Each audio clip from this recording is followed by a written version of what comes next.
Hi बच्चा, good morning and welcome back to fact in biology classes. This is Umar Ahad. Last class में हम समझ चुके हैं कि ब्लड क्या होता है एंड ब्लड का कंपोजिशन क्या होता है। एंड हमने देखा कि ब्लड में प्लाज्मा में क्या कंपोजिशन पाया जाता है, ऑर्गेनिक सबस्टेंसेस का, इनऑर्गेनिक सबस्टेंसेस का एंड वाटर का। एंड सिमिलरली हमने देखा ब्लड में फॉर्म्ड एलिमेंट्स में से आरबीसी, डब्ल्यूबीसी एंड थ्रोम्बोसाइट्स क्या होती है, उनका साइज़, उनका नंबर और उनकी इम्पोर्टेंस की हमने बात करी थी। ठीक है, लास्ट क्लास के अंदर हमने हीमोग्लोबिन के बारे में भी देखा कि हीमोग्लोबिन क्या होता है, हीमोग्लोबिन का स्ट्रक्चर कैसे होता है एंड उसके टाइप्स क्या होते हैं। ठीक है, फिर हमने देखा कि अलग अलग ऑर्गेनिजम्स के अंदर बेटा कौन कौन से अलग अलग तरीके के मैकेनिज़म्स होते हैं for the purpose of circulation. And beside is this हमने देखा कि हमारी बॉडी में ब्लड ग्रुपिंग का मतलब क्या होता है, किस इंडिविजुअल को हम बोल सकते हैं कि इसमें ब्लड ग्रुप ए है या ए नेगेटिव है, बी या ए पॉजिटिव है, या बी है बी नेगेटिव है या बी पॉजिटिव है, ए बी है और ए बी नेगेटिव और A B positive and similarly O है, ओ में या ओ पॉजिटिव है या ओ नेगेटिव है। ठीक है, तो हमने ब्लड ग्रुपिंग की बात करी, उसके इनहेरिटेंस की बात करी। आज हम ब्लड के रिलेटेड ही नेक्स्ट टॉपिक पढ़ने वाले हैं which is very very important and very very interesting also. And topic का नाम है बेटा ब्लड कोगुलेशन। ठीक है, सो आज का जो हमारा टॉपिक होगा that will be blood coagulation.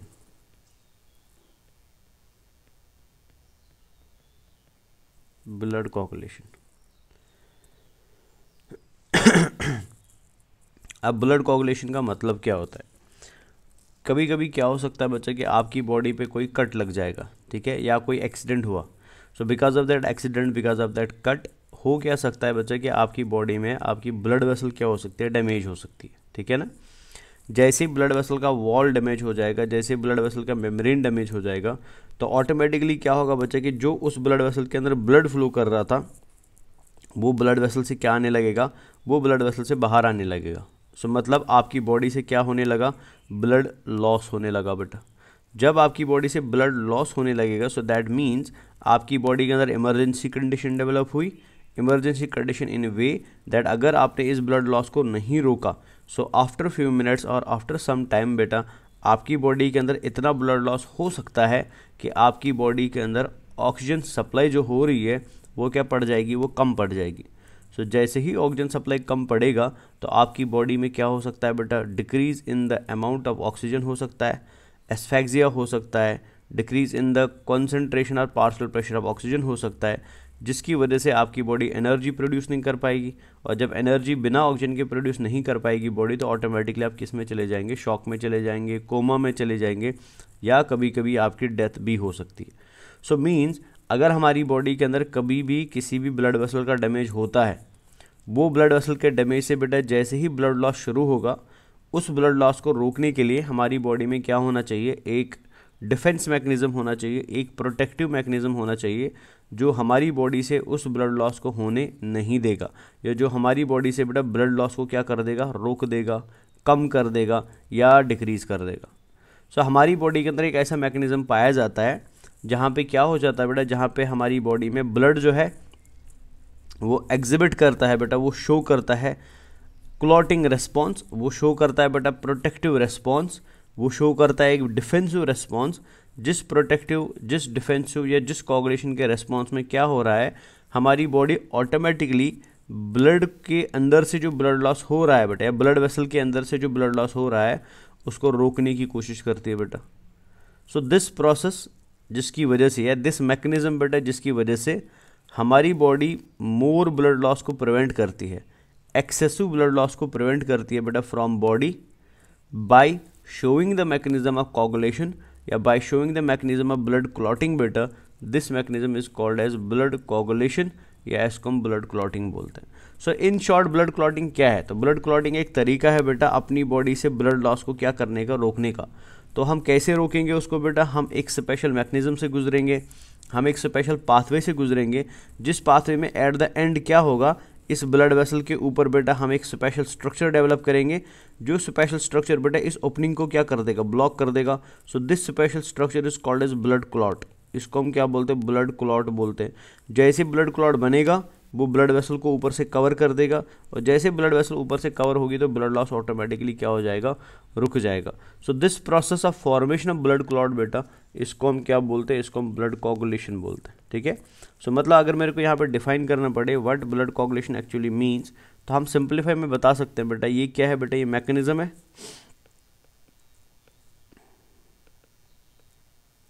Mechanism to prevent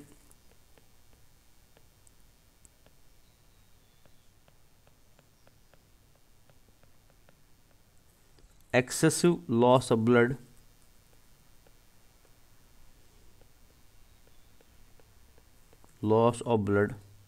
from body है, फ्रॉम बॉडी, इसको हम क्या बोलते हैं, इसको हम ब्लड कोगुलेशन बोलते हैं, ठीक है ना। अब ब्लड कोगुलेशन जो है बेटा ये एक्चुअल में क्या है, एक मैकेनिज्म है जिसको हम एक तरीके से समझ सकते हैं विच इज कॉल्ड एज हीमोस्टैसिस बेटा।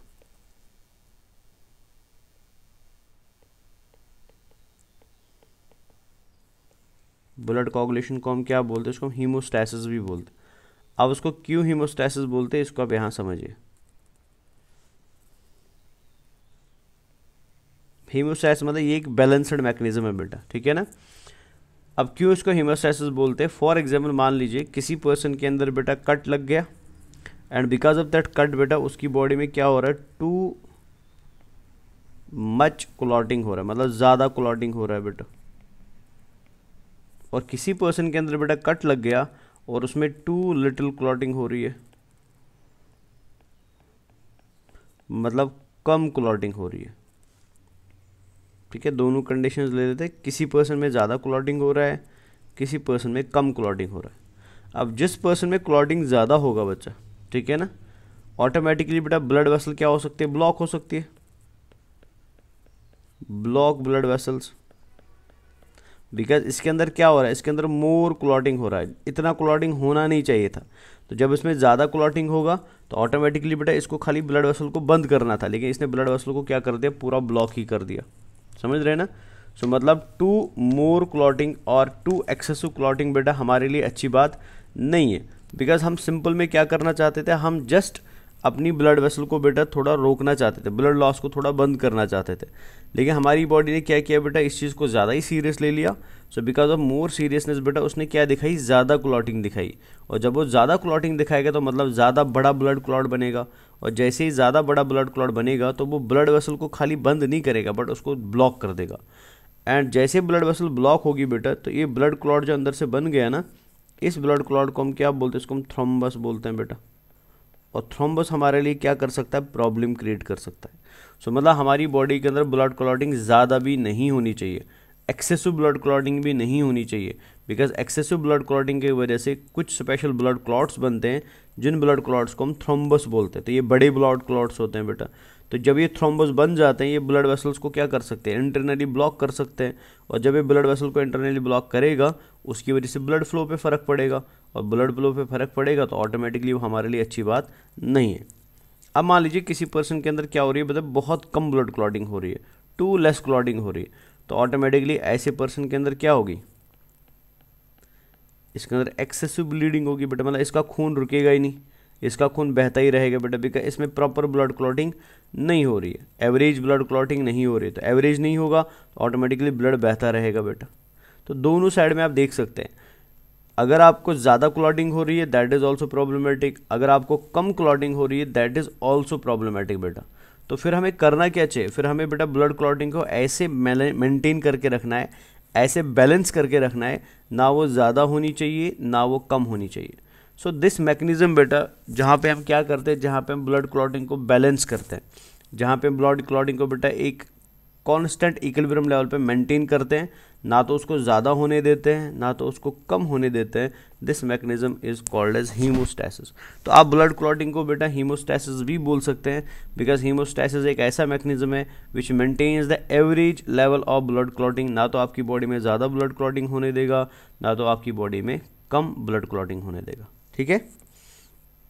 यहाँ तक तो आई होप समझ आ गया आपको। अब आगे थोड़ा बढ़ते हैं।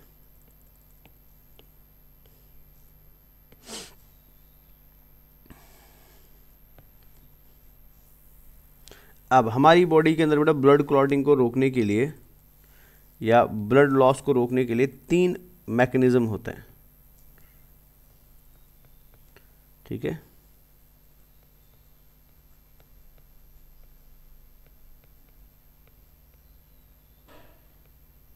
3 mechanisms reduce ब्लड लॉस। मतलब हीमोस्टेसिस की अगर बात करी जाए तो हीमोस्टेसिस बेटा 3 स्टेप्स में काम करता है। हीमोस्टेसिस का पहला स्टेप जो होता है बेटा that is vascular spasm. Vascular spasm मतलब जिस जगह पे ब्लड वेसल डैमेज हुई है बेटा, जिस जगह पे ब्लड वेसल पे कट लगा है वहाँ पे बॉडी क्या करते हैं बेटा, उस ब्लड वेसल को थोड़ा नैरो कर देती है, उस ब्लड वेसल के डायमीटर को क्या कर देती है, डिक्रीज कर देती है। बिकॉज जब डायमीटर डिक्रीज होगा तो उस एरिया का ब्लड फ्लो ऑटोमेटिकली क्या हो जाएगा, डिक्रीज। और जैसे ब्लड फ्लो डिक्रीज हो जाएगा तो ब्लड लॉस होने की टेंडेंसी क्या है बेटा, वो कम है। ठीक है, तो वेस्कुलर स्पाज्म का मतलब क्या होता है, ब्लड वेसल्स को क्या करना, कॉन्ट्रैक्ट करना।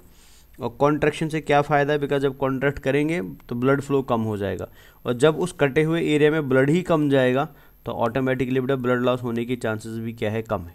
ठीक है, सेकेंड होगा बेटा activity of platelets. Activity of platelets,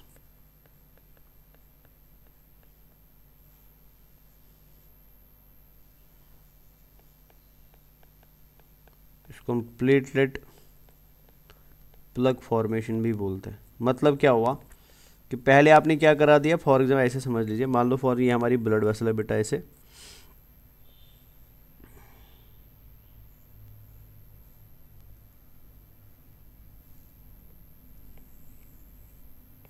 तो ये ब्लड वेसल मान लेते हैं, ले लेते हैं ऐसे।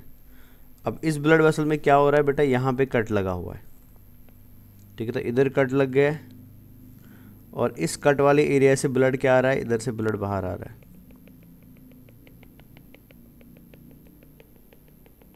इधर से ब्लड बाहर आ रहा है। अब इस ब्लड लॉस को रोकने के लिए बॉडी सबसे पहला जो मैकेनिज्म यूज करेगी दैट इज वेस्क्यूलर स्पाज्म बेटा। तो यहाँ पे हमारा कट लगा था, तो बॉडी क्या करेगी बच्चा, वो इस एरिया में ब्लड वेसल को थोड़ा कॉन्ट्रैक्ट करेगी।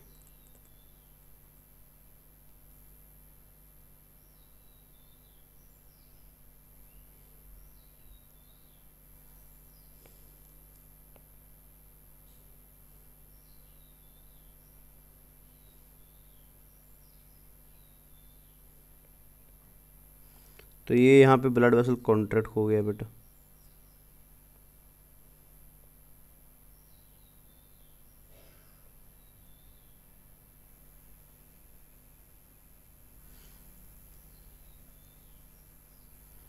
तो यहाँ पे कट लगा हुआ है, अब ब्लड वेसल कॉन्ट्रैक्ट हो गई है, यहाँ से ब्लड लॉस अब थोड़ा बहुत ऑटोमेटिकली ब्लड फ्लो डिक्रीज हो गया इस एरिया में। ठीक है, तो ब्लड लॉस क्या होने लगेगा, कम होने लगेगा। ये पहला स्टेप था। अब सेकंड स्टेप में बॉडी क्या करती है बच्चा, द सेकंड स्टेप इज, अब बॉडी प्लेटलेट्स को, प्लेटलेट्स मतलब थ्रोम्बोसाइट्स को यूज़ करेगी, और थ्रोम्बोसाइट्स को यूज़ करके बेटा बॉडी क्या बनाती है बेटा, थ्रोम्बोसाइट्स की मदद से इस एरिया में थ्रोम्बोसाइट्स जब एक बंदे ब्लू कलर में थ्रोम्बोसाइट्स ले लेता हूँ मैं, तो यहाँ पे थ्रोम्बोसाइट्स आने लगेगी, प्लेटलेट्स आने लगी। तो ये प्लेटलेट्स क्या करते हैं बेटा, इस एरिया को थोड़ा ब्लॉक कर देती है। ठीक है, तो प्लेटलेट की वजह से जो ये एरिया ब्लॉक हो गया ना, तो इसको हम प्लेटलेट फ्लग फॉर्मेशन बोलते हैं। तो प्लेटलेट्स क्या करते हैं, सबसे पहले कोगुलेशन की प्रोसेस को शुरू करते हैं।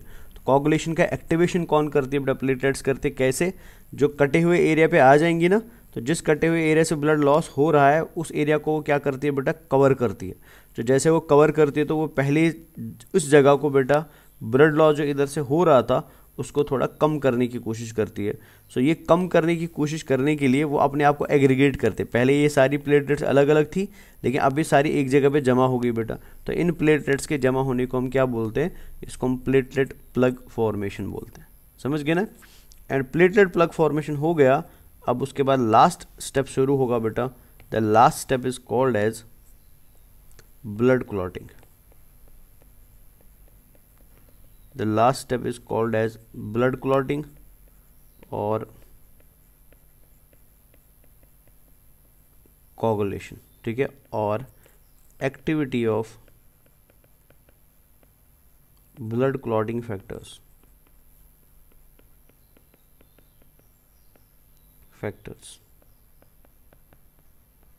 ठीक है, सो मतलब इसके बाद क्या होगा, इसके बाद एक पाथवे शुरू होगा जिसको मैं अलग से भी पढ़ाऊंगा आपको, और उस पाथवे में क्या होगा बच्चा, बहुत सारे क्लॉटिंग फैक्टर्स एक्टिवेट हो जाएंगे, एंड वो क्लॉटिंग फैक्टर एक्टिवेट होने के बाद बेटा फाइनली यहाँ पे क्या बनेगा, ब्लड क्लॉट बनेगा, और ब्लड क्लॉट बेटा इस एरिया को सील कर देगा, और जैसे एरिया सील होगा तो बाहर ब्लड लॉस होना क्या हो जाएगा, बंद हो जाएगा। तो इस डायग्राम को हम अगेन यूज़ करेंगे थोड़ी देर बाद, ठीक है ना, जब हम क्या समझेंगे, जब हम क्लॉटिंग का एक्चुअल मैकेनिज्म समझेंगे बेटा। बट तब तक मैं इस डायग्राम को यहाँ से हटा देता हूँ, हम इसको अगेन थोड़ी देर बाद यूज़ करने वाले, ठीक है। तो सबसे पहले आपने याद रखा ब्लड क्लॉटिंग के 3 मेजर स्टेप्स होते हैं। The first step is vascular spasm, the second step is activity of platelets, the third step is activity of blood clotting factors. पहले ब्लड वेसल को थोड़ा कॉन्ट्रैक्ट किया जाएगा ताकि उस एरिया में ब्लड लॉस कम हो जाए, फिर प्लेटलेट्स आएंगी बेटा, और जो कटा हुआ एंड है जहाँ से ब्लड बाहर आ रहा है बेटा उसको कवर करेंगी, वहाँ सारी प्लेटलेट्स जमा हो जाएगी। प्लेटलेट्स के जमा होने के बाद बेटा प्रोसेस ऑफ ब्लड कोगुलेशन शुरू होगा, प्रोसेस ऑफ ब्लड क्लॉटिंग शुरू होगा, और जिसमें कौन काम करेंगे, क्लॉटिंग फैक्टर्स काम करेंगे, ठीक है ना। अब सबसे पहले हम क्या करते हैं, हम समझ लेते हैं कि हमारी बॉडी में कौन कौन सा क्लॉटिंग फैक्टर है, ठीक है ना, और बाद में हम उस क्लॉटिंग फैक्टर का फंक्शन भी देखेंगे बेटा।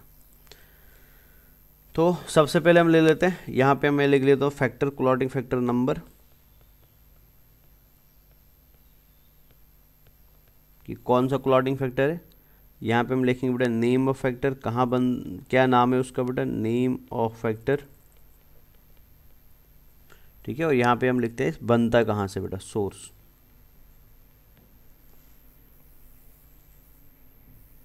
और ये क्लॉटिंग फैक्टर याद रखना एग्जाम के लिए बहुत ज़रूरी है, ठीक है। सबसे पहला क्लॉटिंग फैक्टर हम ले लेते हैं क्लॉटिंग फैक्टर 1, इसको हम रोमन न्यूमेरिकल्स में बेटा ऐसे रिप्रेजेंट करते हैं। तो ये क्लॉटिंग फैक्टर 1 हो गया। तो आप अपनी याददाश्त के लिए ऐसे 1 भी साइड में ऐड कर सकते हैं ताकि बाद में, बिकॉज बहुत सारे बच्चों को रोमन न्यूमेरिकल्स पता नहीं होती, तो ये रोमन न्यूमेरिकल में ऐसे दिखाया जाता है, और नॉर्मल आप इसको 1 साइड में लिख सकते हैं, ठीक है। सो दिस क्लॉटिंग फैक्टर 1 बेटा, this is called as fibrinogen, this is called as fibrinogen. तो हमें सारे क्लॉटिंग फैक्टर्स का नाम पता होना चाहिए, बिकॉज ये एग्जाम के लिए बहुत इंपॉर्टेंट है, ठीक है। एनसीईआरटी में नहीं दिया हुआ है, थोड़े बहुत दिए हुए बेटा कुछ, बट हम सब 13 आउट ऑफ 13 का नाम याद रखेंगे, because they are very very important for exam. So clotting factor 1 जो है हमारा, the clotting factor 1 is called as fibrinogen. Roman numerical में हम इसको रिप्रेजेंट करते हैं आई की फॉर्म में, एंड नॉर्मली 1 लिख सकते हैं आप बेटा, याद रखने के लिए, ठीक है। So this is clotting factor 1 जिसको हम फिब्रिनोजन बोलते हैं, एंड इसको बनाने का काम किसका होता है, इसको बनाने का काम लिवर का होता है। और ये हम कुछ दिन पहले पढ़ भी चुके हैं डिटेल में बेटा। साइज़ में सबसे बड़ा प्लाज्मा प्रोटीन हमारी बॉडी का जो होता है वो फिब्रिनोजन होता है, और फिब्रिनोजन ही वो प्लाज्मा प्रोटीन है जो एक्टिवेट होने के बाद बेटा थ्रेड्स बनाता है, जिन थ्रेड्स को हम फिब्रिन बोलते हैं, और वो फिब्रिन बाद में क्या करता है, ब्लड कोगुलेशन करता है। ये मैं ऑलरेडी आपको पढ़ा चुका हूँ थोड़ी देर पहले, ठीक है। सो पहला क्लॉटिंग फैक्टर हो गया हमारा फिब्रिनोजन, तो ये आपने याद रख लिया, ठीक है ना।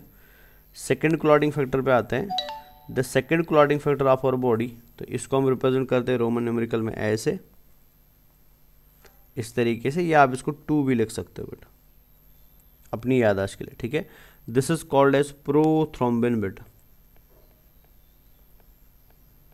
This is called as prothrombin, ठीक है। और कौन बनाता है इसको, अगेन इसको लिवर बनाता है बेटा, इसको लिवर बनाता, ठीक है। तो ये हो गए 2 clotting factors. Third clotting factor को हम रोमन न्यूमेरिकल्स में ऐसे रिप्रेजेंट करते हैं, ठीक है।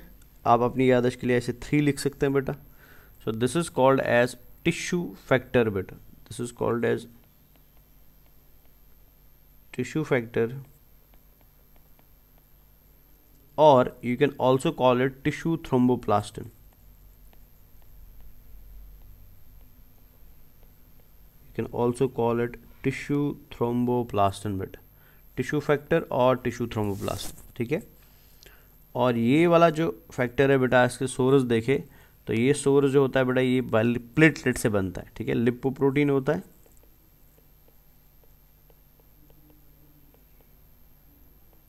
एंजाइम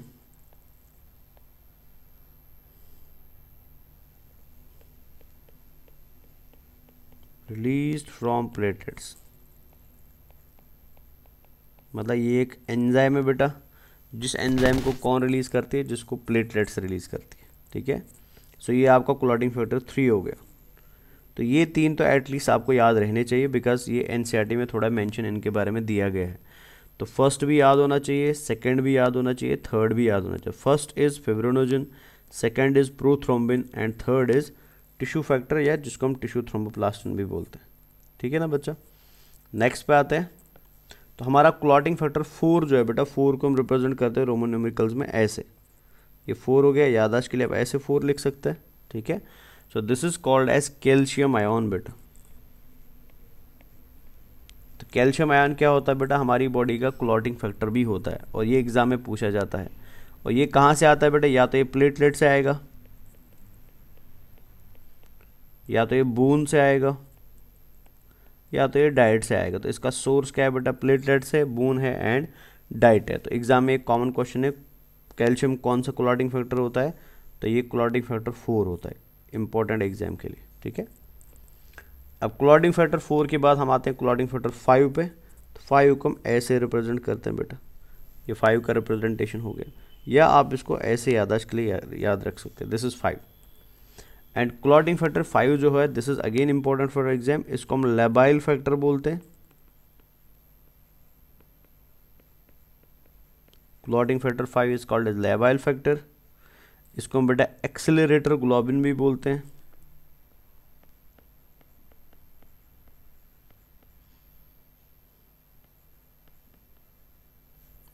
और इसको हम प्रो एक्सेलरिन भी बोलते हैं, प्रो एक्सेलरिन भी बोलते हैं, ठीक है। तो ये कहाँ से आता है बच्चा, ये लिवर से आता है।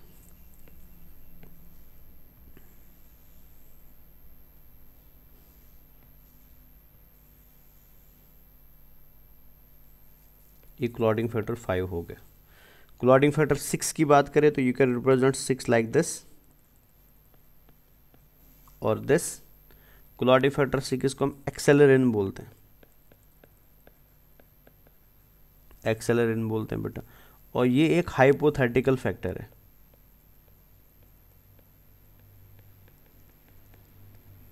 मतलब कुछ लोग मानते हैं दिस फैक्टर इज प्रेजेंट और कुछ मानते हैं दिस इज नॉट प्रेजेंट। और बिकॉज ऑफ दिस बेटा कुछ लोग बोलते हैं खाली 12 क्लॉटिंग फैक्टर्स है, कुछ लोग बोलते हैं 13 क्लॉटिंग फैक्टर्स है।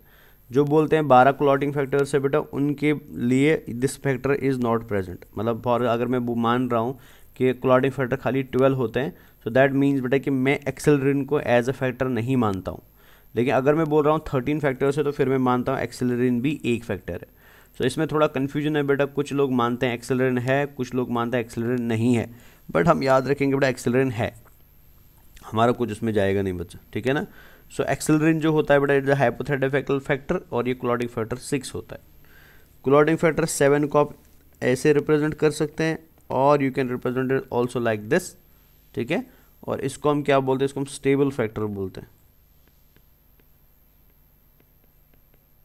This is called as stable factor. इसको हम बोलते हैं प्रो कन्वर्टिन भी बोलते हैं। इसको हम बेटा सीरम, इसको हम बेटा सीरम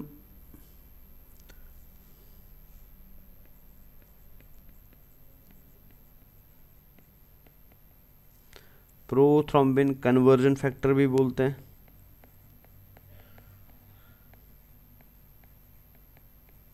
कन्वर्जन फैक्टर भी बोलते हैं, शॉर्ट में SPC है बेटा, ठीक है। सीरम प्रोथ्रोम्बिन कन्वर्जन फैक्टर है, कन्वर्जन एक्टिवेटर भी बोलते हैं। और सबसे इंपॉर्टेंट चीज़ जो इसके बारे में आपको याद रखनी है, इसको हम एंटी हीमोफिलिक फैक्टर भी बोलते हैं।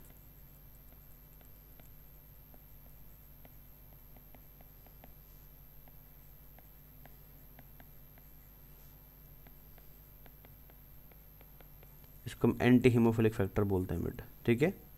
ये एग्जाम के लिए इंपॉर्टेंट है। और ये कहाँ बनता है, ये लिवर में बनता है। और याद रखेंगे बच्चा, जिस पर्सन के अंदर बॉडी में या ब्लड में फैक्टर 7 एब्सेंट होता है, मतलब उसमें फैक्टर 7 नहीं बन रहा है बिकॉज ऑफ एनी डिसऑर्डर और डिजीज़ बेटा, ऐसे पर्सन के अंदर एक बीमारी होती है जिस बीमारी को हम हीमोफीलिया ए बोलते हैं। जिसको हम क्या बोलते हैं, जिसको हम हीमोफीलिया ए बोलते हैं।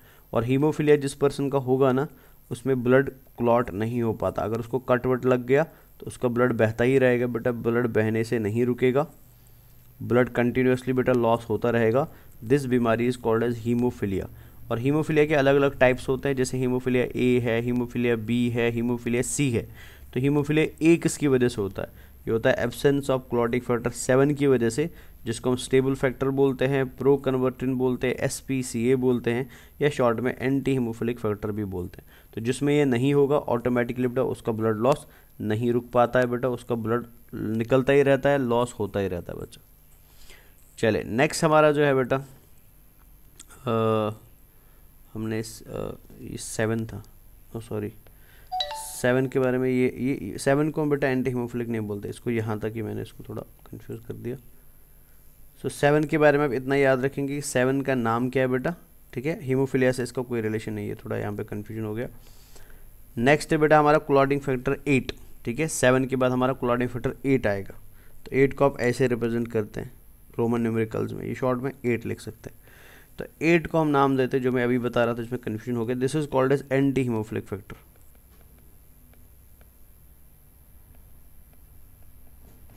This is called as anti haemophilic factor बेटा, AHF। और इसके एब्सेंस की वजह से कौन सी बीमारी होगी? हीमोफिलिया ए होगी बेटा, हीमोफिलिया ए होगी। तो हीमोफिलिया ए किसके एब्सेंस की वजह से होता है? एंटी हीमोफिलिक फैक्टर के एब्सेंस की वजह से होता है, या फैक्टर 8 के एब्सेंस की वजह से होता है, ठीक है ना बच्चा। नेक्स्ट जो हमारा फैक्टर होगा दैट इज फैक्टर 9। तो फैक्टर 9 को हम ऐसे रिप्रेजेंट करते हैं, ये हमारा फैक्टर 9 हो गया। फैक्टर 9 को हम बोलते हैं बेटा Christmas factor. This is called as Christmas factor. और क्रिसमस फैक्टर की वजह से बेटा अगर किसी पर्सन में ये फैक्टर एब्सेंट है तो उसके अंदर भी हीमोफिलिया होगा, and this haemophilia is called as haemophilia B. तो हीमोफिलिया बी बेटा किसके एब्सेंस की वजह से होता है? एग्जाम में पूछा जाता है, एंड 12th के अंदर भी है ये पोर्शन। सो हीमोफिलिया बी होता है because of absence of factor 9, जिस फैक्टर 9 को हम क्या बोलते हैं? जिसको हम क्रिसमस फैक्टर बोलते हैं। ऑफकोर्स उसके बाद फैक्टर 10 आएगा बेटा, ठीक है। Factor 10 is called as, exam के लिए इंपॉर्टेंट है, this is called as Stuart power factor, और इसको हम थ्रोम्बोकाइनेज भी बोलते हैं,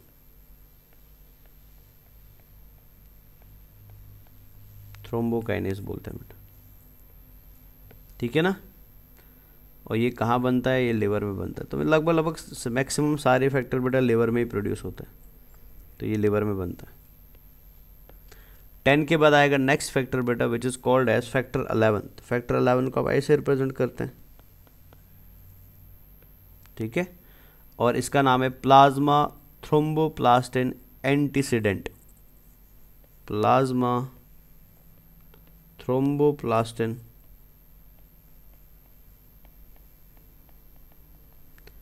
एंटीसीडेंट,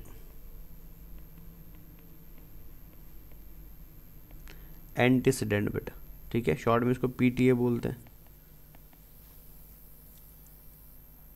और अगर आपकी बॉडी में दिस फैक्टर एब्सेंट है, प्लाज्मा थ्रोम्बोप्लास्टिन एंटीसीडेंट एब्सेंट है, तो पर्सन के अंदर बेटा हीमोफिलिया होगा अगेन,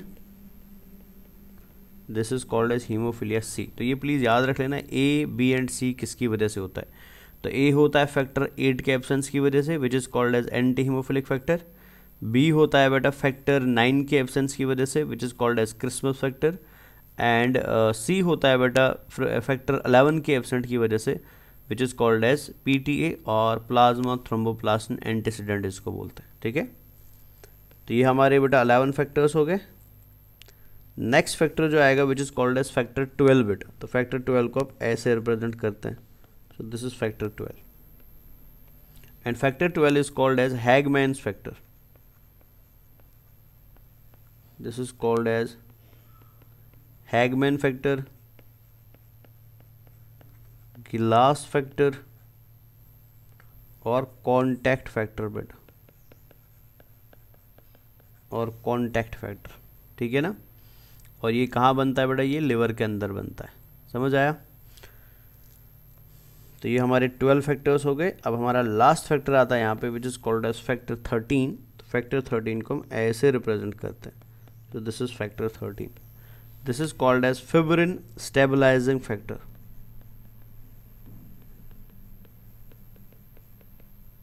फिब्रिन स्टेबलाइजिंग फैक्टर, और इसको हम बोलते हैं लोकी लोरेंट फैक्टर भी इसको बोला जाता है, ठीक है। और ये कहाँ बनता है बेटा, ये लिवर एंड प्लेटलेट्स में बनता है। तो ये आपके हो गए 13 फैक्टर्स जो आपकी बॉडी के अंदर क्या कराते हैं बेटा, ब्लड को कोगुलेट कराते हैं। तो ये 13 फैक्टर्स एग्जाम के लिए बहुत इंपॉर्टेंट है, बट इनमें से मेजरली आप याद रखेंगे बेटा हीमोफिलिया ए, हीमोफिलिया बी, हीमोफिलिया सी। तो ये 3 किसकी वजह से होते हैं, एग्जाम में पूछा जाता है। तो हीमोफिलिया ए किसकी वजह से होता है, फैक्टर 8 की वजह से। फैक्टर 8 को हम क्या बोलते हैं बेटा, एंटी हीमोफिलिक फैक्टर बोलते हैं। हीमोफिलिया बी होता है फैक्टर 9 की वजह से, जिसको हम क्रिसमस फैक्टर बोलते हैं बेटा। और हीमोफिलिया सी होता है फैक्टर 11 के एब्सेंस की वजह से, जिसको हम प्लाज्मा थ्रोम्बोप्लास्टिन एंटीसीडेंट बोलते हैं। तो ये आपके हो गए पूरा सारे plasma factors. These are 13 plasma factors जो आपको, या क्लॉटिंग फैक्टर्स जो आपको याद रखने। और यही क्लॉटिंग फैक्टर्स की वजह से हमारी बॉडी के अंदर क्या होता है बेटा, ब्लड क्लॉटिंग होता है, ठीक है ना। तो factor 1 fibrinogen, factor 2 prothrombin, factor 3 tissue thromboplastin बेटा। ये 3 एग्जाम के लिए मोर इंपॉर्टेंट है, इनको प्रॉपरली ज़्यादा ध्यान से याद रखेंगे, ठीक है। So they are more important for exam, इनको आप प्रॉपरली ज़्यादा ध्यान से याद रखेंगे। Factor 4 including, this is also important for exam, इसको भी अच्छे से याद रखेंगे, ठीक है। Next factor 5 labile factor, accelerator globin और proaccelerin. Factor 6 accelerin. Factor 7 बेटा stable factor, proconvertin, stable thromboplastin conversion factor बेटा। Factor 8 anti haemophilic factor, and these are other factors जो आपको एग्जाम के लिए याद रखने पड़ेंगे, ठीक है। सो ये आप नोट डाउन करेंगे बेटा, थोड़ा पॉज करके सारे फैक्टर्स को। अभी हम क्या करते हैं, इन्हीं फैक्टर्स को यूज़ करके हम समझ लेते हैं कि हमारी बॉडी के अंदर ब्लड क्लॉटिंग कैसे होता है, और कैसे हमारी बॉडी में ब्लड को बहने से हम रोकते हैं एंड ब्लड क्लॉट का फॉर्मेशन करते हैं, ठीक है। तो मैं आपको दोनों मैकेनिज्म्स दिखाऊंगा क्लॉटिंग के, और फिर हम देखेंगे कि एनसीईआरटी में कौन सा मैकेनिज्म दिया है। तो एग्जाम के लिए आप एनसीईआरटी वाला मैकेनिज्म बाद में याद रखेंगे।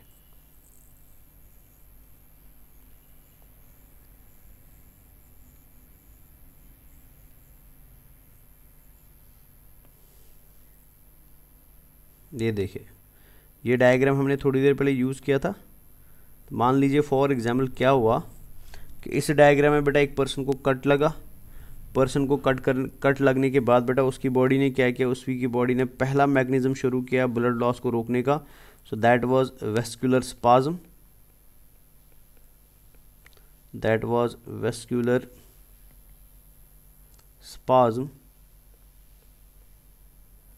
ठीक है। फिर बॉडी ने सेकंड काम किया बेटा, उसने क्या बना लिया, प्लेटलेट ब्लड फॉर्मेशन कर दिया, प्लेटलेट प्लग फॉर्मेशन कर दिया। And after platelet plug formation बेटा अब क्या शुरू होगा, अब ब्लड क्लॉटिंग का फिनोमेना, अब ब्लड क्लॉटिंग का मैकेनिज्म शुरू होगा, ठीक है ना। सो मतलब अब कौन आएंगे बेटा पिक्चर में, अब आने वाले हैं ब्लड क्लॉटिंग फैक्टर्स। अब ये ब्लड क्लॉटिंग फैक्टर्स काम कैसे करते हैं, तो ये 2 तरीके से काम करते हैं। फॉर एग्जाम्पल अगर किसी पर्सन की बॉडी में बाहर से कट लगा है, ठीक है ना, या किसी पर्सन में बेटा बॉडी के अंदर से कट लगा है, मतलब ब्लड वेसल बेटा अंदर से डैमेज हुए, इंटरनल डैमेज हुआ बेटा। तो इंटरनल डैमेज में बेटा ब्लड लॉस को रोकने के लिए कौन एक्टिवेट होता है, इंट्रिंसिक पाथवे एक्टिवेट होता है। लेकिन अगर आपने खुद बेटा बॉडी में कट लगाया बाहर से, किसी चीज़ से बेटा शार्प चीज़ से बाहर से कट लगा है, तो बाहर वाली ब्लड वेसल्स का जो ब्लड लॉस हो रहा है, जो हमको दिखाई दे रहा है हाँ ये ब्लड लॉस हो रहा है, सो उसको रोकने के लिए बेटा हम क्या शुरू करते हैं, हम एक्सट्रिंसिक पाथवे शुरू करते हैं। सो मतलब to prevent the blood loss बेटा, ब्लड लॉस अंदर से भी हो सकता है, बाहर से भी हो सकता है, इंटरनल डैमेज भी हो सकता है, एक्सटर्नल डैमेज भी हो सकता है। तो अगर ब्लड लॉस बेटा एक्सटर्नल डैमेज में हुआ है तो हम किस पाथवे को एक्टिवेट करते हैं, एक्सट्रिंसिक पाथवे को एक्टिवेट करते हैं। लेकिन अगर मान लीजिए ब्लड लॉस अंदर से हो रहा है बेटा, मतलब इंटरनल डैमेज हुआ है जो हमको नहीं दिखाई दे रहा है बेटा, तो उसको उस ब्लड लॉस को रोकने के लिए बेटा हम किसको एक्टिवेट करते हैं, इंट्रेंसिक पाथवे को एक्टिवेट करते हैं। मतलब ब्लड वेसल का डैमेज बाहर से, बॉडी के बाहर भी हो सकता है, बॉडी के अंदर भी हो सकता है। बॉडी के बाहर बेटा डैमेज हुआ है तो एक्सट्रेंसिक पाथवे इसको रोकेगा, बॉडी के अंदर डैमेज हुआ है तो इंट्रेंसिक पाथवे इसको रोकेगा। अब ये कैसे काम करते हैं बेटा दोनों पाथवेज, तो इसको हम समझने की कोशिश करते हैं। ठीक है, होगा क्या बच्चा, जैसे ही इंट्रेंसिक डैमेज दिखता है बॉडी को, इंट्रेंसिक डैमेज मतलब किस में इंजरी आई है, इंजरी टू ब्लड वेसल, तो मतलब ब्लड वेसल डैमेज हुआ है बेटा। ठीक है, एक्सट्रेंसिक डैमेज का मतलब, पाथवे का मतलब क्या होता है बेटा, टिश्यू डैमेज हुआ है, मतलब बाहर से बॉडी डैमेज हुई है बेटा। तो ये डैमेज अगर बॉडी में हुआ है तो क्या होता है, बॉडी एक्टिवेट करती है बेटा सबसे पहले फैक्टर को, जिसको हम नाम देते हैं हैगमैन्स फैक्टर बेटा। ठीक है, मैं इधर लिख भी देता हूँ एक एक करके सारी चीज़ों को, तो हम ब्लैक कलर का ही यूज़ करते हैं। तो बॉडी क्या करती है बेटा, बॉडी एक्टिवेट करते हैं फैक्टर, ठीक है ना, फैक्टर नंबर 12 को एक्टिवेट करती है। तो हमारा फैक्टर नंबर 12 कौन था बेटा, ये था हैगमैन्स फैक्टर। तो ये है हैगमैन्स फैक्टर। ठीक है, ये हैगमैन्स फैक्टर है। तो हैगमैन्स फैक्टर जो था वो इनएक्टिव फॉर्म में था। तो बॉडी को जैसे पता चल गया बेटा कि अंदर से ब्लड वेसल डैमेज हुई है, तो बॉडी ने क्या किया बच्चा, इस इनएक्टिवेटेड हैगमैन्स फैक्टर को एक्टिवेट कर दिया। तो ये बन गया बेटा एक्टिवेटेड हैगमैन्स फैक्टर। तो एक्टिवेटेड को हम HA लिख देते, ए मतलब ये एक्टिवेट हो गया। ठीक है, तो ये इनएक्टिव हैगमैन्स फैक्टर था ब्लड के अंदर। सो जैसे हमारी बॉडी में अंदर से कट लग गया, so during this internal damage बेटा बॉडी ने इनएक्टिव फैक्टर 12 को बेटा, जिस इनएक्टिव फैक्टर 12 को हम क्या बोलते हैं, जिसको हम हैगमैन्स फैक्टर बोलते हैं, ग्लास फैक्टर बोलते हैं या कॉन्टैक्ट फैक्टर बोलते हैं। तो ये ग्लास फैक्टर, कॉन्टैक्ट फैक्टर या हैगमैन्स फैक्टर एक्टिवेट हुआ, और अब ये क्या बन गया, अब ये बन गया एक्टिवेटेड हैगमैन्स फैक्टर या एक्टिवेटेड फैक्टर 12 या शॉर्ट में एक्टिवेटेड कॉन्टैक्ट फैक्टर बन गया बेटा। जैसे ही कॉन्टैक्ट फैक्टर एक्टिवेट होता है, तो कॉन्टैक्ट फैक्टर क्या करता है बच्चा, ये एक्टिवेट करता है बेटा हमारी बॉडी के अंदर नेक्स्ट प्लाज्मा फैक्टर को, जिसको हम फैक्टर 11 बोलते हैं। ठीक है ना, तो ये हमारे पास मान लो फॉर में इनएक्टिव 11 फैक्टर था बेटा। So this is inactive 11 factor, XI factor 11 होता था, जिसको हम क्या बोलते थे, प्लाज्मा थ्रोम्बोप्लास्टिन बोलते थे, प्लाज्मा थ्रोम्बोप्लास्टिन बोलते थे। तो ये इनएक्टिव फॉर्म में, अभी ये इनएक्टिव फॉर्म में बेटा।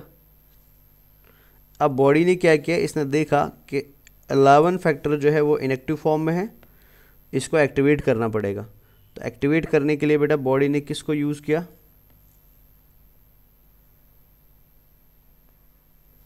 अब ये बन गया बेटा एक्टिवेटेड फैक्टर 11 बन गया। तो ए में यहाँ पे ऐड कर देता हूँ। और इसको कौन एक्टिवेट कर रहा है, इसको एक्टिवेट कर रहा है बेटा एक्टिवेटेड हैगमैन्स फैक्टर, इसे एक्टिवेट कर रहा है। तो ये ऐसे एक्टिवेट हो गया। समझ लीजिए आप पूरी कहानी को। ठीक है, सो मतलब आपने सबसे पहले एक फैक्टर को एक्टिवेट किया, वो एक्टिवेटेड फैक्टर फिर दूसरे फैक्टर को एक्टिवेट कर रहा है। अब जैसे ही बेटा आपका फैक्टर 11, जिसको हम बेटा प्लाज्मा थ्रोम्बोप्लास्टिन बोलते हैं, जैसे ही ये एक्टिवेट हो जाता है, so this activated plasma thromboplastin बेटा is going to activate another plasma factor. ठीक है ना, मतलब ये खुद एक्टिवेट हो गया। अब खुद एक्टिवेट होने के बाद ये क्या करेगा, ये दूसरे फैक्टर को अपने आप बेटा अभी एक्टिवेट करेगा, विच इज़ कॉल्ड एज फैक्टर 9 बेटा। ठीक है ना, सो हमारी बॉडी के अंदर क्या है बेटा, हमारी बॉडी के अंदर फैक्टर है जिसको हम बोलते हैं फैक्टर 9। तो ये हमारा फैक्टर 9 हो गया।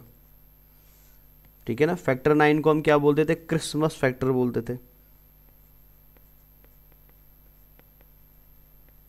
इसको हम क्रिसमस फैक्टर बोलते थे। तो ये किस फॉर्म में है,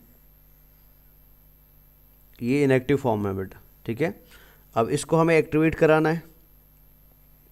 इसको हमें बनाना बेटा IXA, मतलब एक्टिवेटेड क्रिसमस फैक्टर।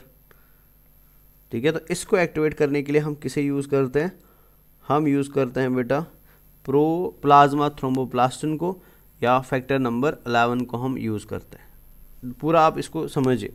सो आपके पास सबसे पहले क्या था, आपके पास बेटा फैक्टर 12 है जो इनएक्टिव है। फैक्टर 12 इनएक्टिव जो है बेटा, उसको एक्टिवेट किया किसने, इंट्रिंसिक पाथवे ने। जैसे एक्टिवेट हुआ तो ये बन गया एक्टिवेटेड फैक्टर 12। अब एक्टिवेटेड फैक्टर 12 जो है, तो इधर मैं लिख भी देता हूँ बेटा, ये फैक्टर 12 है, ठीक है ना। अब एक्टिवेटेड फैक्टर 12 ने क्या किया, वो खुद एक्टिवेट होने के बाद दूसरे इनएक्टिव फैक्टर को एक्टिवेट कर रहा है, विच इज़ कॉल्ड एज फैक्टर 11 बेटा। तो ये फैक्टर 11 हो गया, जिसको हम प्लाज्मा थ्रोम्बोप्लास्टिन बोलते हैं। जैसे ही 11 वाला फैक्टर खुद एक्टिवेट हो जाता है, it is itself going to activate बेटा अनदर इनएक्टिव फैक्टर, जिसको हम क्रिसमस फैक्टर बोलते हैं या फैक्टर 9 बोलते हैं। समझ आया ना।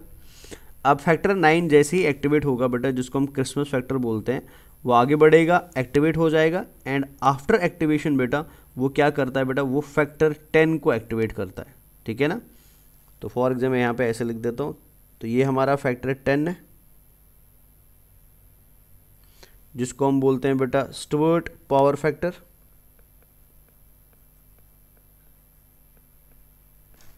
स्टुअर्ट पावर फैक्टर इसको बोलते हैं। ठीक है, तो स्टुअर्ट पावर फैक्टर अभी किस फॉर्म में, ये भी इनएक्टिव फॉर्म में। अब इस इनएक्टिव फॉर्म या इस इनएक्टिव स्टुअर्ट पावर फैक्टर को कौन एक्टिवेट करेगा बेटा, इसको एक्टिवेट करता है एक्टिवेटेड क्रिसमस फैक्टर एक्टिवेट करता है इसको बच्चा। ठीक है ना। यहाँ पे और एक पॉइंट भी याद रखना है, यहाँ पे एक्टिवेशन जो फैक्टर 10 का हो रहा है बच्चा, फैक्टर 10 को एक्टिवेट करने के लिए आप एंटी हीमोग्लोबिन फैक्टर को भी यूज़ कर सकते हैं। ठीक है, एंटी हीमोग्लोबिन फैक्टर हमारा कौन था बेटा, फैक्टर 8 था। सो मतलब यहाँ पे एक्स्ट्रा एक और चीज़ याद रखनी है, फैक्टर 8 जो हमारा है, जिसको हम क्या बोलते हैं, एंटी हीमोग्लोबिक फैक्टर बोलते हैं। ठीक है ना, ऐसे है ना बेटा, anti haemoglobin factor. So this also helps in the activation of factor 10 बेटा। तो हम इसको ऐसे एक्टिवेट करते हैं, ये बन जाता है VIIA, तो ये एक्टिवेट हो गया ऐसे। ठीक है ना। और आफ्टर एक्टिवेशन बेटा ये भी किस में मदद करता है, ये भी एक्टिवेशन ऑफ फैक्टर 10 में मदद करता है ऐसे। मतलब फैक्टर 10 को एक्टिवेट फैक्टर 9 भी करता है एंड फैक्टर 8 भी करता है बेटा। समझ आया। अब स्टोर्ड पावर फैक्टर जो फैक्टर 10 है बेटा, वो अभी तक इनएक्टिव था, अब ये क्या बन गया, अभी एक्टिव बन गया बेटा। सो ये है एक्टिवेटेड फैक्टर 10। समझ आया ना बच्चा। अब एक्टिवेटेड फैक्टर 10 जो है, हम नेक्स्ट पेज पे जाना पड़ेगा हमको। तो इधर तक कहानी क्लियर है ना बच्चा। अब एक्टिवेटेड फैक्टर 10 में एक्टिवेटेड से ही शुरू करूँगा, पहले हम इसको यहाँ पे ले लेते हैं। तो दिस इज, ये हमारा था बेटा X,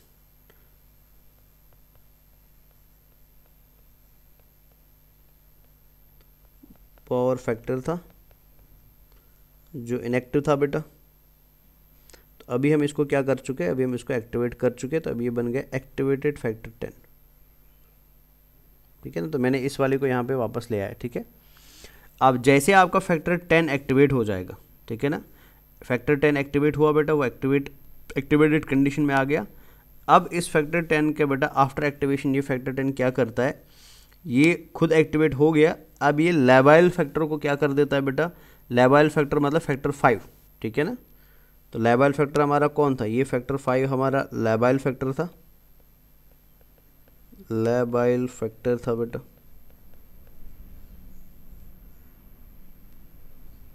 ये भी किस फॉर्म है, ये इनएक्टिव फॉर्म में, लेकिन हमें इसे एक्टिवेट करना है।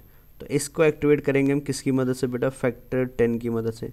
तो ये क्या बनेगा, ये एक्टिवेटेड फैक्टर 5 बनेगा, या एक्टिवेटेड लेबाइल फैक्टर बनेगा बेटा।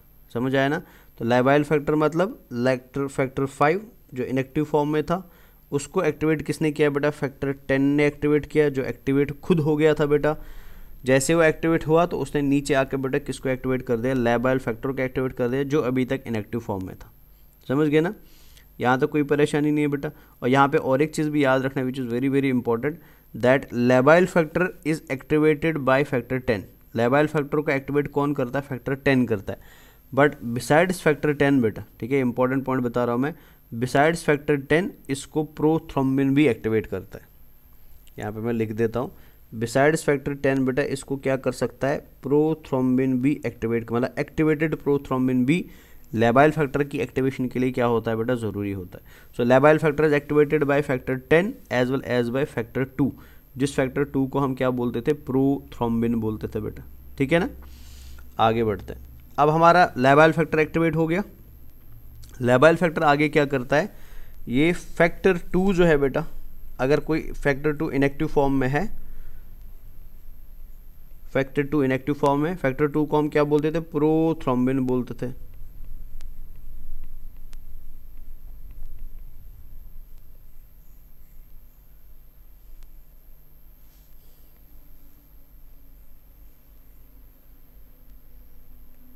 इसको हम प्रोथ्रोम्बिन बोलते थे बेटा।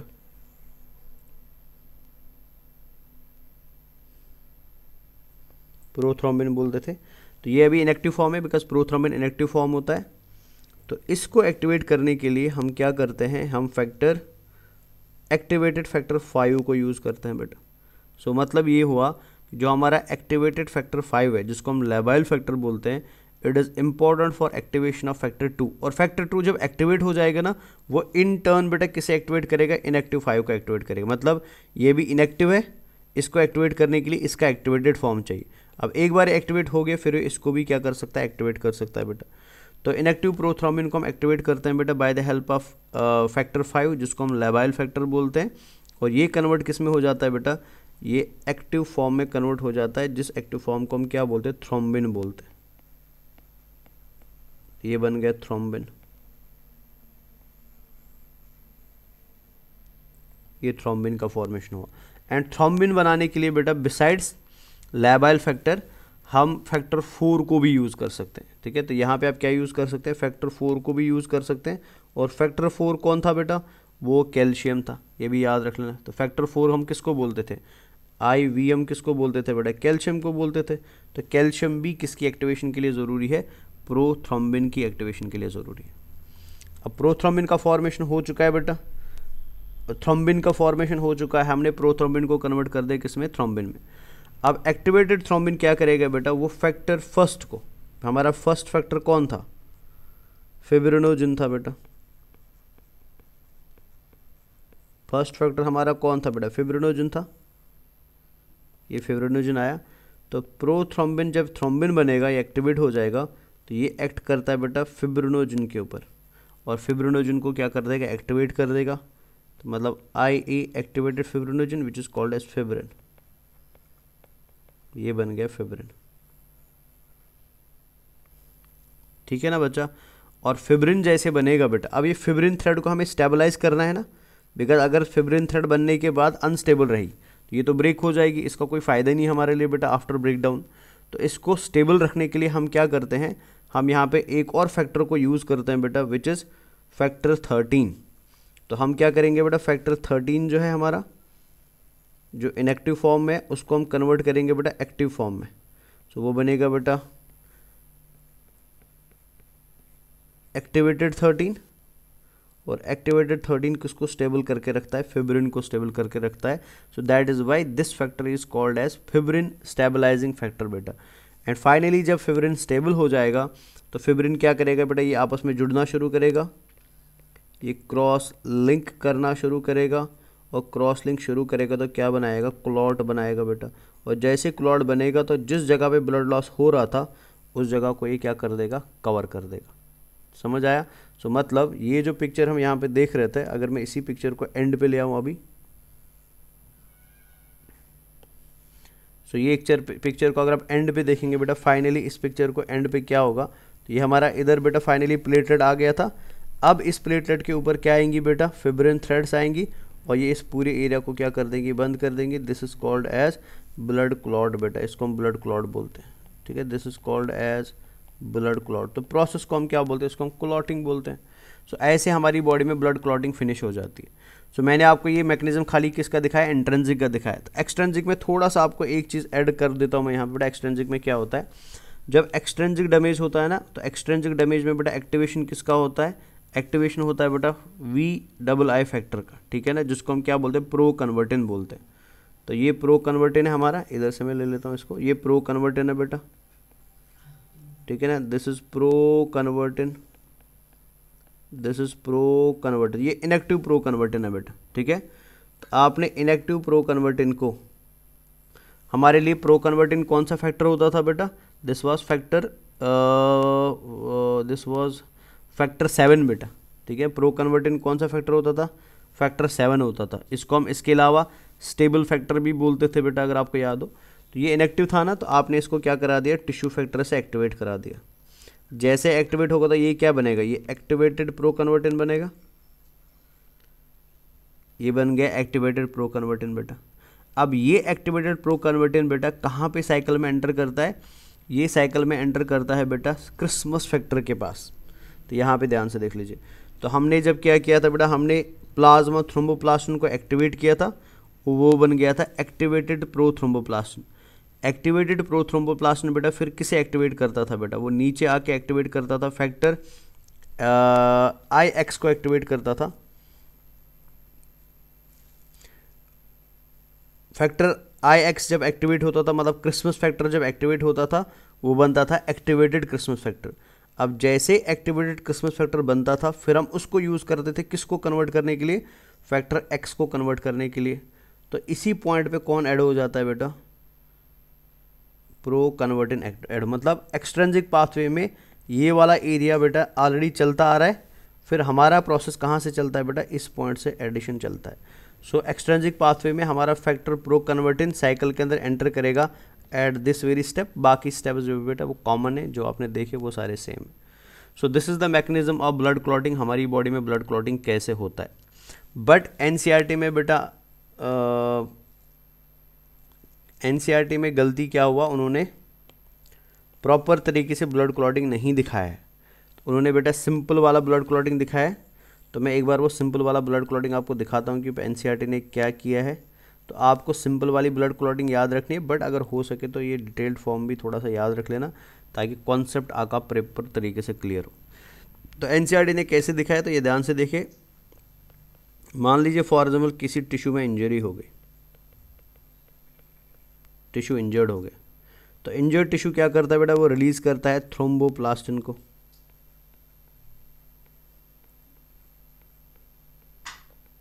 वो रिलीज करता है किसको, थ्रोम्बोप्लास्टिन को, ठीक है ना। सेम समय बेटा ब्लड प्लेटलेट जो उस एरिया पे जमा हो गई, बिकॉज डैमेज हुआ है ना, तो डैमेज की वजह से ब्लड प्लेटलेट्स आ गए, उन्होंने प्लग फॉर्मेशन किया है। तो जो प्लेटलेट्स वहाँ पे आई है बेटा, वो प्लेटलेट्स क्या रिलीज़ करती है, वो रिलीज़ करते हैं बेटा प्लेटलेट फैक्टर, जिसको हम प्लेटलेट थ्रोम्बोप्लास्टिन बोलते हैं। प्लेटलेट थ्रोम्बोप्लास्टिन बोलते हैं। तो वो है tissue thromboplastin,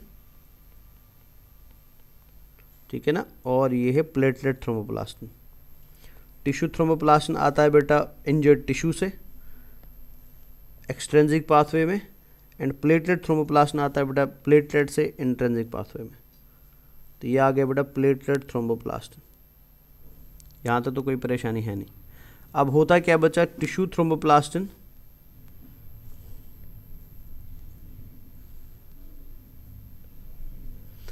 and platelet thromboplastin, ठीक है, इन प्रेजेंस ऑफ कैल्शियम बेटा, ठीक है, in presence of calcium, in presence of calcium बेटा, ये दोनों आपस में क्या हो जाते हैं, कंबाइन हो जाते हैं, एक्टिवेट हो जाते हैं, कंबाइन हो जाते हैं, और एक एंजाइम को बनाते हैं जिसको हम प्रो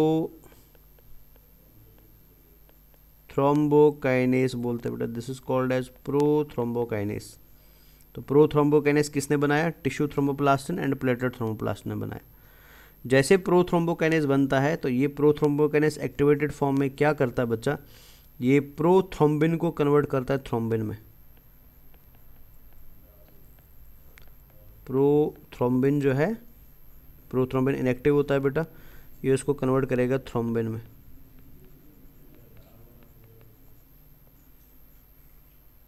ठीक है। तो प्रोथ्रोम्बिन कन्वर्ट किस में हो गया, थ्रोम्बिन में कन्वर्ट हुआ बेटा। ठीक है। अब थ्रोम्बिन जब बनेगा तो थ्रोम्बिन क्या करेगा बेटा, वो फिब्रिनोजन को बेटा जो हमारा फैक्टर 1 होता है उसको कन्वर्ट करेगा किस में, फिब्रिन में।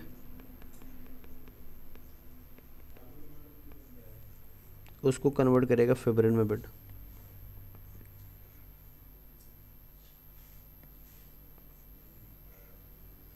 ये बन गया फिब्रिन हमारा, ठीक है ना।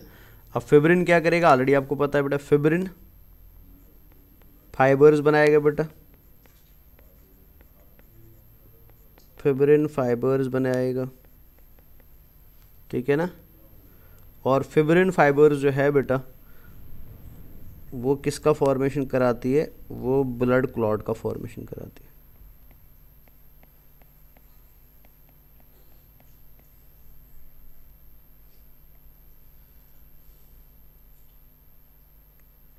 तो ये दिया गया है एनसीईआरटी में simplest form of clotting mechanism बेटा, ठीक है। ऑल दो क्लॉटिंग मैकेनिज्म इतना सिंपल नहीं होता, बट एनसीईआरटी को पता है कि आपको ज़्यादा समझ नहीं आएगा, तो इसलिए उन्होंने सिंपलीफाई करके ये सिंपल फॉर्म किसका दे दिया, क्लॉटिंग का दे दिया। तो आप चाहे तो ये भी याद रख सकते हैं, वो भी याद रख सकते हैं, बोथ आर इंपॉर्टेंट, जो आपको बेस्ट लगे आप दो में से एक याद रख लीजिएगा बेटा, ठीक है ना। सो अगर आप इस पाथवे में ध्यान से देखेंगे ना, इस पाथवे में बेटा अगर आप ओवरऑल पाथवे को चेक करेंगे, हर एक क्लॉटिंग फैक्टर इन्वॉल्व हो रहा है, हर एक क्लॉटिंग फैक्टर इंपॉर्टेंट है बेटा, किसके लिए, फिब्रिन को बनाने के लिए। अगर फिब्रिन बनाना है तो every clotting factor should be present. अगर इसमें से एक भी क्लॉटिंग फैक्टर एब्सेंट हुआ तो हमारा फिब्रिन का फॉर्मेशन नहीं होगा। So this pathway is called as cascade pathway बेटा, इसको हम कैस्केड सिस्टम बोलते हैं, बिकॉज इस पाथवे में बेटा हर एक का होना ज़रूरी है। इनमें से एक भी एब्सेंट रहा दूसरे का फॉर्मेशन नहीं होगा, दूसरे का एक्टिवेशन नहीं होगा। So for this very reason बेटा कि अगर आपकी बॉडी में सारे क्लॉटिंग फैक्टर्स है तो आपका क्लॉटिंग बेटा नॉर्मल होगा, और अगर आपकी बॉडी के अंदर एक भी क्लॉटिंग फैक्टर एब्सेंट है तो दैट मीन्स आपकी बॉडी क्लॉटिंग नहीं कर पाएगी। बॉडी में क्लॉटिंग नहीं होगा सो मीन्स ब्लड लॉस होगा, और ब्लड लॉस होगा बेटा तो आपकी बॉडी में क्या हो सकते हैं, बहुत सारी प्रॉब्लम्स हो सकती है, ठीक है। So this is all about blood clotting and blood coagulation. I hope I have done it well. कोशिश किया मैंने बेटा अच्छे से समझाने के लिए, ठीक है ना। अब एक बार एनसीईआरटी को देख लेते हैं, एनसीईआरटी में क्या लिखा गया इसके बारे में। ब्लड एग्जिबिट्स कोगुलेशन और clotting in response to injury और ट्रॉमा। मतलब कोगुलेशन हमारी बॉडी में कब होता है बेटा, जब इंजरी होती है, जब कोई ट्रॉमा होता है। This is a mechanism to prevent excessive loss of blood from body. तो ब्लड क्लॉटिंग से क्या होता है, हम एक्सेसिव लॉस को बचाते हैं बॉडी होने से।